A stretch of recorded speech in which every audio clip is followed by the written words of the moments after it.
Bismillahirrahmanirrahim. Dear viewers, Assalamu alaikum. In the 12th segment of our serialized presentation on Quaid Azam Muhammad Ali Jinnah, we shall discuss the following. British repression in the decade of the 40s, the Cripps mission that came to India, the details of that, and then we go on to see and survey the whole decade of 40s, which was politically tumultuous, but also was happening. British repression in the 40s, the policy of repression continued against leaders whose speeches tended to impede the war efforts, directly or indirectly, and they were sent to jail in their hundreds. Maulana Azad, the Congress president, was convicted and imprisoned in January 1941 for a speech that he had made. Towards the end of February, the Working Committee and the Council of the All India Muslim League passed a resolution disapproving the pronouncements of Leo Amery, a British Conservative Party politician and journalist, as they gave the impression that the British was still thinking in terms of framing the future constitution on the economic and political unity of India. The Muslim League resolution further reiterated that the Lahore resolution is the only solution of India's constitutional problem. The Unionists under Sir Sikandar were constantly coming under pressure from their Hindu partymen, and they felt their Muslim League membership was a source of embarrassment to them. They began to falter under Hindu attacks, and Sir Sikandar, in a debate in the Punjab Assembly in March 1941, said Muslims were afraid of a powerful centre as they would be in a minority there and therefore wanted strong provinces. He continued and said, if you want real freedom for the Punjab, that is to say a Punjab in which every community will have its due share, then that Punjab will not be Pakistan, but just Punjab, land of the 5 rivers. Punjab is Punjab and will always remain Punjab, whatever anybody may say. Sir Sikandar Hayat Khan, the Unionist leader from Punjab, seemed consistently opposed to Muslim League's Lahore resolution of 1940. The Quaid did not like the tone and temper of Sikandar's speeches, nor could he be complacent regarding the growing opposition among Muslim Unionists in the Punjab against the demand for Pakistan. When the 20th session of All India Muslim League Council met in Madras from 12th to 15th April under Quaid's presidentship, a resolution was moved incorporating the objectives of the Lahore resolution and the aims and objects of the All India Muslim League.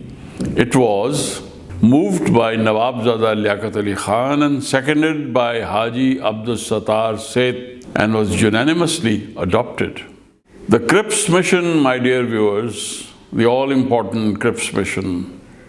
Sir Stafford Cripps, a very prominent British politician, accompanied by his staff, arrived in New Delhi on 22nd March 1942. The same day he addressed a press conference saying he had been always a great friend of India, and he thought it is his duty as a member of the War Cabinet to visit India to help her at a time of crisis.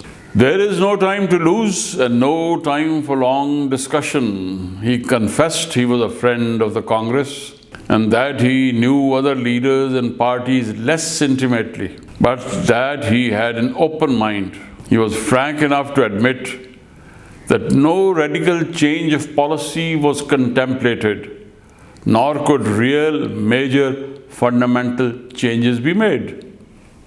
To each delegation and to Gandhi, Sir Stafford Cripps gave a copy of the draft declaration. Cripps thought it wise to call a press conference on 24th March to release to the public what he intended to discuss in private with political leaders of the country. It said, His Majesty's government have decided to lay down in precise and clear terms the steps which they propose shall be taken for the earliest possible realization of self-government in India. For this purpose, it was proposed to set up, and he said, after the cessation of hostilities, an elected body charged with the task of framing a new constitution of India, in which Indian states would be associated. His Majesty's government would accept and implement forthwith the constitution so framed. The other proviso was in regard to the protection to racial and religious minorities.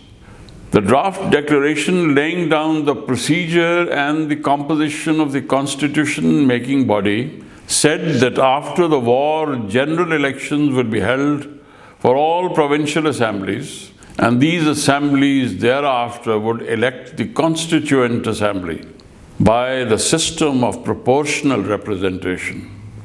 Gandhi approached the draft declaration essentially from the point of view of independence of India with Indian unity left unimpaired.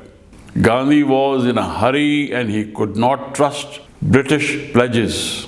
Probably as the war was going against the British, he was not sure as to what would be the position of the British at the end of the war.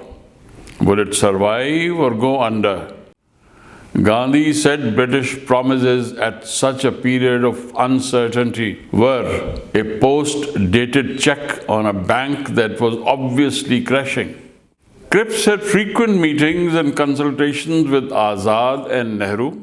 Representing the Congress, and Jinnah, leader of the Muslim League, had to bide his time waiting and watching the situation. The Congress Working Committee in its meeting on 2nd April resolved to reject Cripps' proposals as they amounted to acceptance of the principle of partition of India, and this was communicated by Azad to Cripps.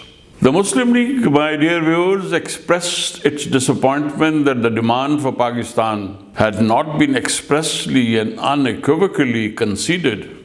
Therefore, when the Working Committee of the Muslim League met at New Delhi and at Allahabad from 27th March to 11th April 1942, lengthy resolutions were passed rejecting the Cripps proposals, mainly on the ground that while expressing their gratification that the possibility of Pakistan is recognized by implication by providing for the establishment of two or more independent unions of India, regret that the proposals of His Majesty's government embodying the fundamentals are not open to any modification, and therefore no alternative proposals are invited. The committee have no alternative but to say that the proposals in their present form are unacceptable to them for reasons given below. Among the reasons given, it is neither just nor possible in the interests of peace and happiness of the two peoples to compel them to constitute one Indian Union. It will therefore be unfair to the Muslims to compel them to enter such a constitution-making body whose main object is the creation of a new Indian Union. The committee further said the constitution-making body would take decisions by a bare majority, and the Muslims would be at the entire mercy of the constitution-making body, in which they will be a minority of about 25%. The resolution in the end reiterated its adherence to the Lahore resolution, emphasizing in these words, which is now the creed of the All India Muslim League. And until the right of the Muslims to self-determination is unequivocally agreed upon, it further said, it is not possible for the Muslim League to accept any proposal or scheme regarding the future. The Quaid bitterly complained about the attitude of Sir Stafford Cripps. The talks had been carried on with the Congress leaders over the heads of the Muslims, and other parties had been utterly ignored, he said with defiance, worthy of a leader of his stature. Cripps, who had undertaken a one-man mission in a spirit of optimism, came to India but had failed. He must have felt crestfallen, for he was at the height of his career, having recently achieved brilliant success on an important diplomatic mission in Russia.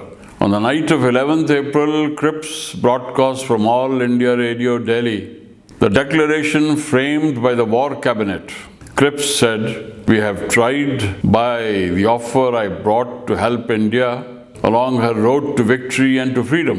But for the moment, past distrust had proved too strong to allow an agreement at present." On the departure of Cripps for England, Gandhi wrote in the Harijan, "It was 1,000 pities that Sir Stafford Cripps, a radical, had been burdened with the task to sell to India a scheme which the Congress would not accept." He went on to say it contemplated Pakistan and yet not the Pakistan of the Muslim League's conception.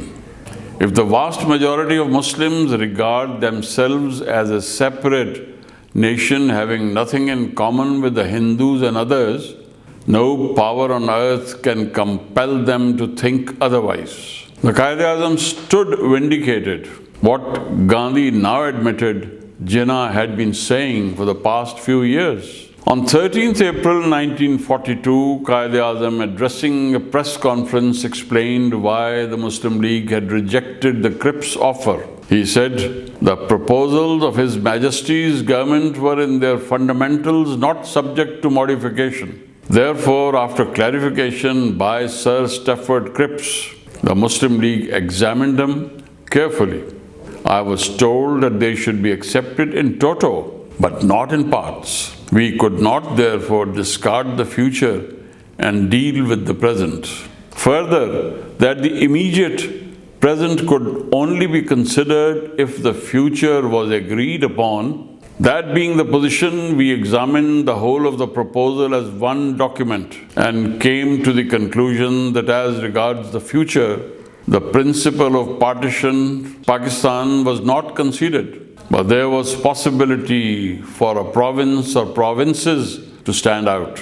The machinery provided for that purpose was such that we came to the conclusion that in two Muslim majority provinces, the rules of procedure laid down were such that the fate of 90 million Muslims would be decided by a few votes in the provincial legislatures where the Muslims are, as in Bengal and the Punjab, in a minority in these legislatures, these being the major Muslim provinces. Similarly, in the Muslim majority provinces NWFP and Sindh, the weightage given to non-Muslims would make it extremely difficult for the Muslims to realize their goal.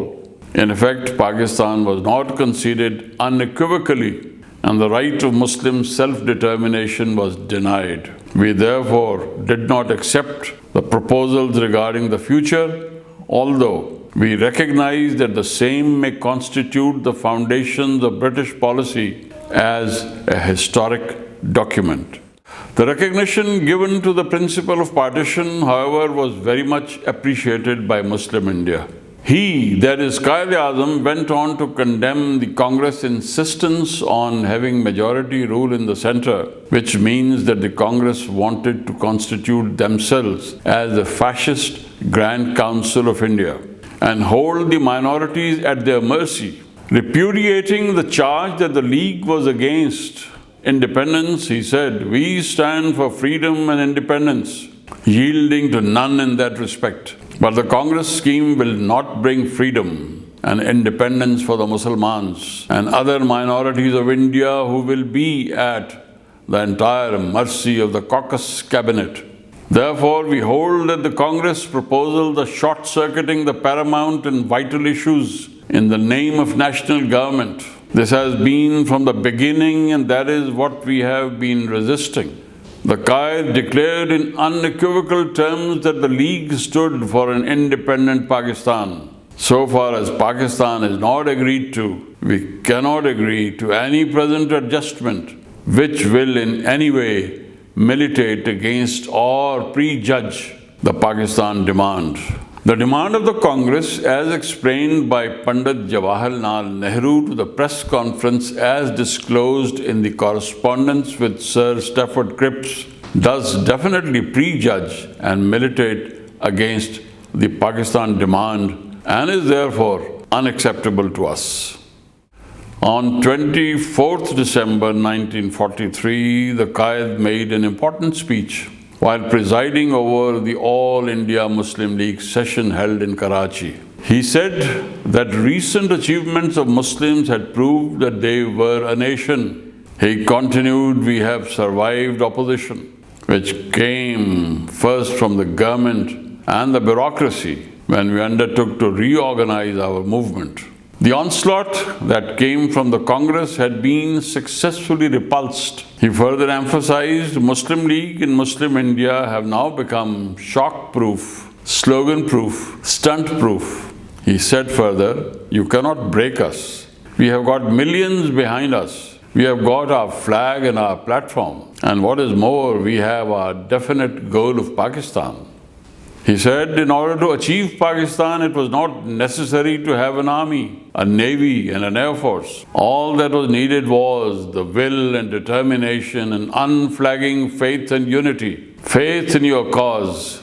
Speaking to that mammoth gathering, he confessed the work of the League had grown to such dimensions recently that he could not cope with it and it was telling on his health. He hinted, "The stage has come when it is absolutely essential that you must have a committee of action. Not less than 5, not more than 7. He informed the gathering that he had invited the chief ministers of the 5 Muslim majority provinces in Delhi on 15th and 16th November to discuss with them the food problem. They had all come except Sir Saadullah of Azam, who had deputed Abdul Mateen Chaudhary to represent him. And there was entire agreement among all those 5 provinces. We are ready and willing," they said, "in the name of humanity, to do everything in our power to avert the scourge of famine and the shadow of death." He ridiculed the accusation that the demand for Pakistan delayed the independence of India. Can you achieve Pakistan without the independence of India? When we say Pakistan, we mean not our independence only, but the independence of Hindus also.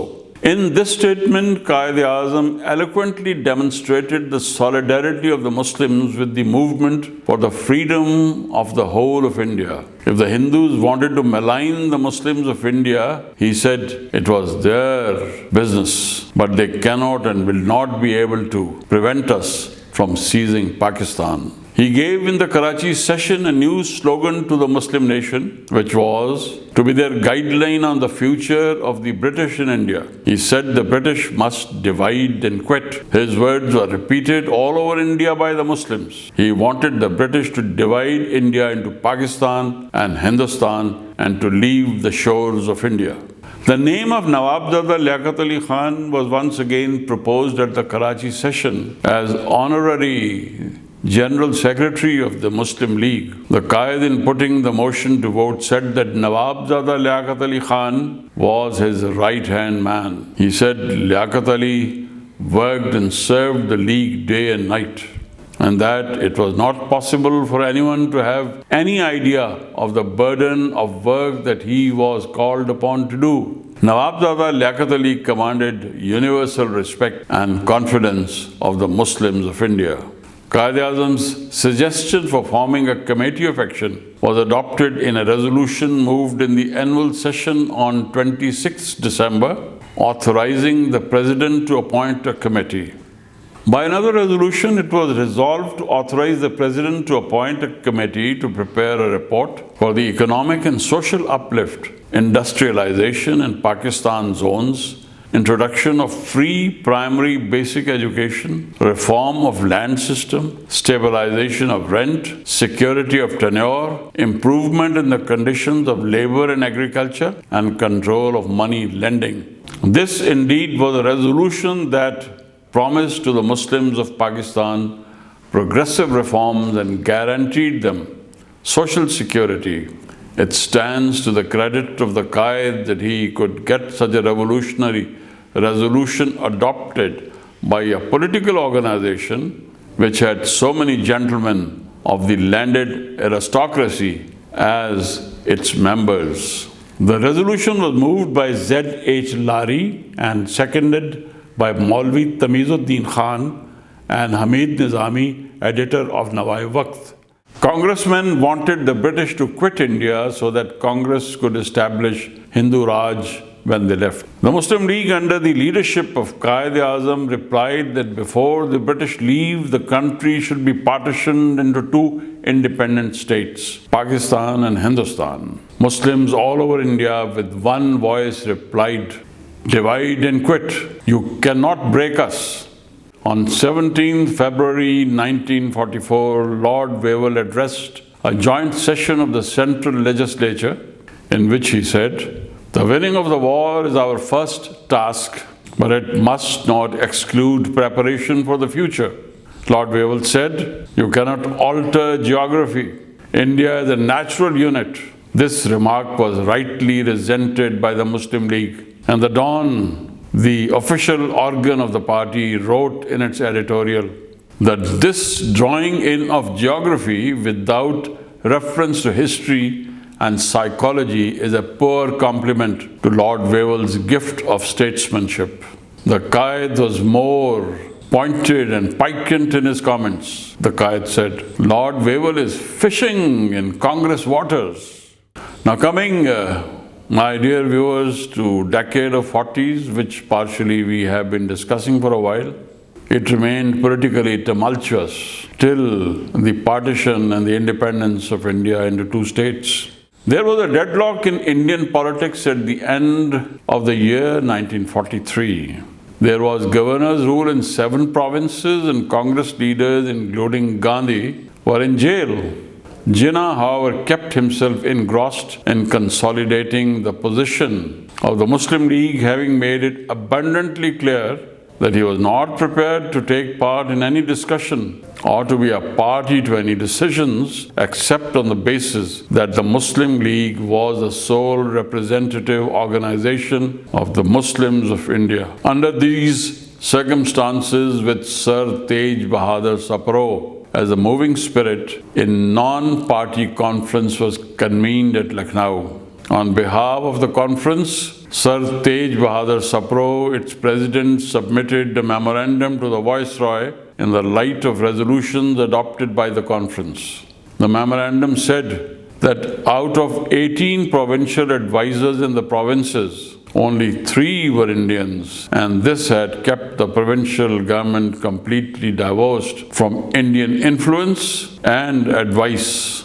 Lord Wavell turned down all these suggestions and replied that none of these could be filled unless the Congress agreed to cooperate with the government. This prompted Gandhi to write from his prison cell to the Viceroy on 17th June 1944 that he should be permitted to see his colleagues of the Congress in order to find a solution to the prevailing deadlock, and that thereafter he would wish to see the Viceroy with definite proposals. Lord Wavell was in no mood to oblige Gandhi or the Congress, and his correspondence with Gandhi was released to the press. I'm sure, concluding this segment, my dear viewers, you would have realized by today's presentation that politically India was in a state of deadlock. And the British, fatigued as they were by the ravages of the war, though in a dilemma, were gradually becoming amenable to move towards a solution of the Indian imbroglio. Thank you very much. See you in our next presentation. Allah Hafiz.